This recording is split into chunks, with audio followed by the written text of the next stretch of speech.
Halo, selamat pagi, siang, sore, dan malam, Bapak Ibu dosen dan teman-teman. Kembali lagi dengan saya, Elojes Gracia Putri Manulang, mahasiswi Desain Komunikasi Visual UPN Veteran Jawa Timur, dengan NPM 210520101113. Di video kali ini, saya akan mengulas 5 desainer Indonesia. Oke, ada yang tahu siapa yang akan saya ulas di sini? Ayo tebak. Oke, langsung saja ya. Desainer yang pertama, Weda Abdul Rashid. Nah, Weda Abdul Rashid ini lahir di Pekalongan pada tanggal 10 Maret 1951. Ia adalah seorang ilustrator yang menghadirkan lupus secara visual. Beliau merupakan pencipta aliran WPAP atau Weda's Pop Art Portrait atau FMB, foto marak berkotak. Nah, dari sinilah ia dikenal sebagai Bapak Ilustrator Indonesia. Bapak Weda memiliki banyak prestasi, apalagi dia sudah berpengalaman di media cetak sejak tahun 1970-an. Mulai tahun 1977, ketika dia bergabung ke majalah Hai, ia banyak membuat karya-karya fiksi. Arswendo, Atmowiloto, dan Hilman dengan lupusnya yang fenomenal. Dari majalah itulah, Weda mengerjakan banyak potret para tokoh dunia dengan berbagai latar belakang.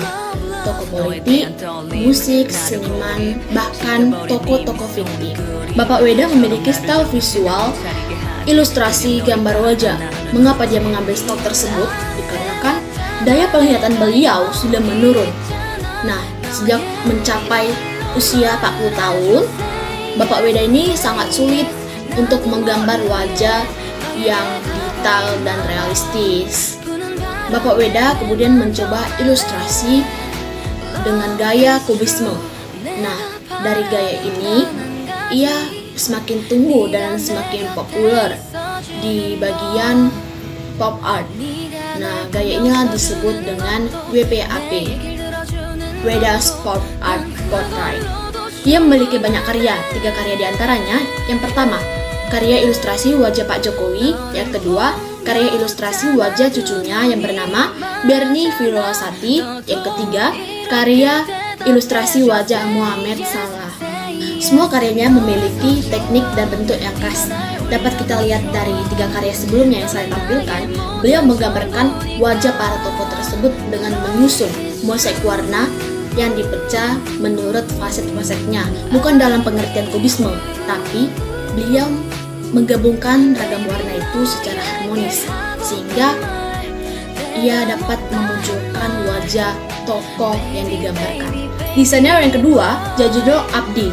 Djadjono Abdi ini merupakan seseorang desainer yang kelahiran pada tahun 1952. Beliau merupakan salah satu penggagas berdirinya Asosiasi Desainer Grafis Indonesia atau ADGI. Beliau juga merupakan sosok yang fanatik pada Beethoven. Djadjono Abdi memiliki prestasi. Pada tahun 1978, beliau merupakan orang Indonesia yang pertama yang meraih penghargaan prestisius Clio Awards, yang dimana Clio Awards ini merupakan ajang kompetisi global yang bertema periklanan, interaktif, desain, dan komunikasi yang berbasis NYC. Lalu 10 desain poster terbaik Lomba Poster Perdamaian Internasional UNESCO, Finalis Award dan New York Advertising Festival, serta 10 karya terbaik Lomba Redesign Logo ASEAN. Ia juga telah beberapa kali memenangkan lomba iklan citra pariwara. Djadjono memiliki style visual abstrak ekspresionistik dengan sapuan kuas dan palet besar dengan dominasi warna merah, biru, putih, dan hitam.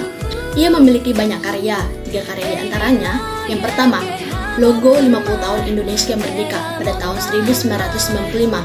Yang kedua, karya ilustrasi LMM yang berjudul Bumi Bukanlah Warisan Nenek Moyang Kita, melainkan pinjaman dari anak cucu kita pada tahun 1980. Dan yang ketiga, poster pameran Ikatan Perancang Grafis Indonesia atau IPGI pada tahun 1980. Ketiga karyanya sangat berkesan ekspresionistik.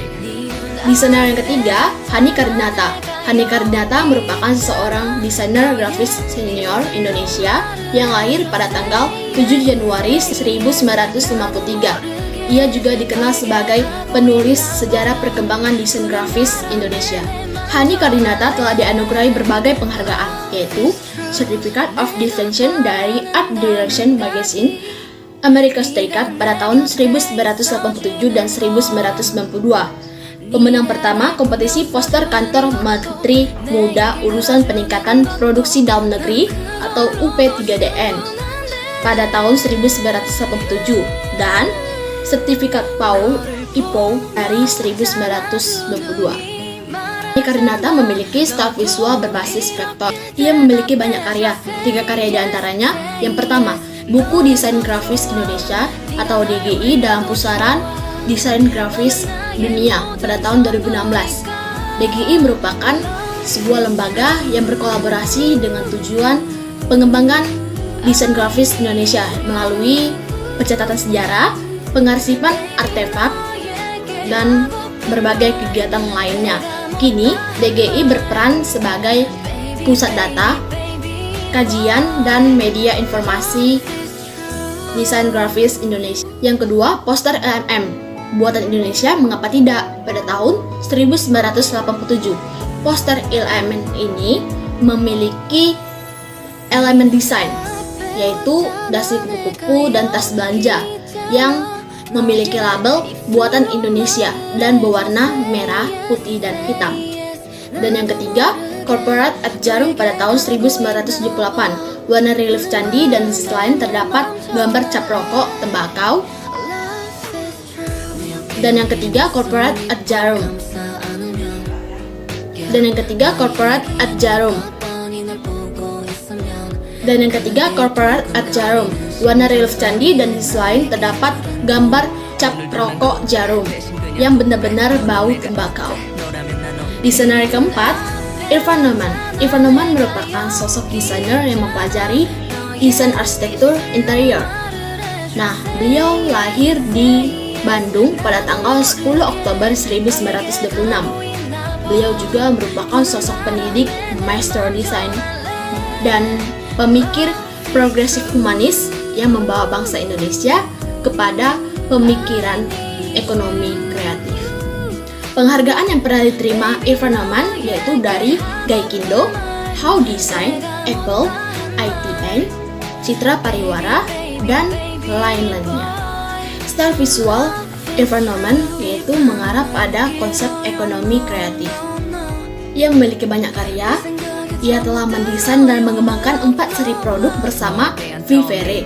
Vivere ini merupakan merek furniture yang terbesar di Indonesia. 4 seri produk tersebut yaitu yang pertama, Vasa di tahun 2012, yang kedua, Noja di awal tahun 2015, yang ketiga, Matala di awal tahun 2015, dan yang keempat, Moduli diluncurkan pada saat acara Story Behind Every Creation. Karya desain Irfan Noman ini mengaplikasikan kepercayaannya pada medium dan kriya lokal Indonesia. Keempat produknya tersebut mengarah pada slow design, yang dimana memiliki bahan pewarna alami, bahan rotan, dan teknik anyaman. Ia memaksimalkan bahan lewat desain tanpa dan terbuat pada keempat karya produknya tersebut. Desainer yang kelima, Gauri Nasution. Gauri Nasution merupakan seorang gitaris dan perancang grafis yang berkebangsaan Indonesia.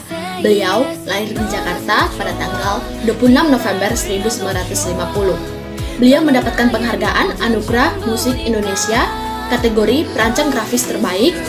Karya yang dinominasikan Kala Cinta Menggoda pada tahun 1998. Grafis desain album terbaik. Gauri menggunakan style visual akrabi, dengan kata lain, dry brush atau kuas kering. Teknik ini mengandalkan warna-warna yang kuat, kontras gelap dan terang, serta ritme garis-garis yang tegas atau kubistis. Ia memiliki karya-karya yang menarik. Yang pertama, logo pameran rancangan grafis Indonesia pada tahun 1980. Yang kedua, desain poster pagelaran Soekarno Putra pada tahun 1979. Yang ketiga, sampul buku guidebook to restaurants in Jakarta.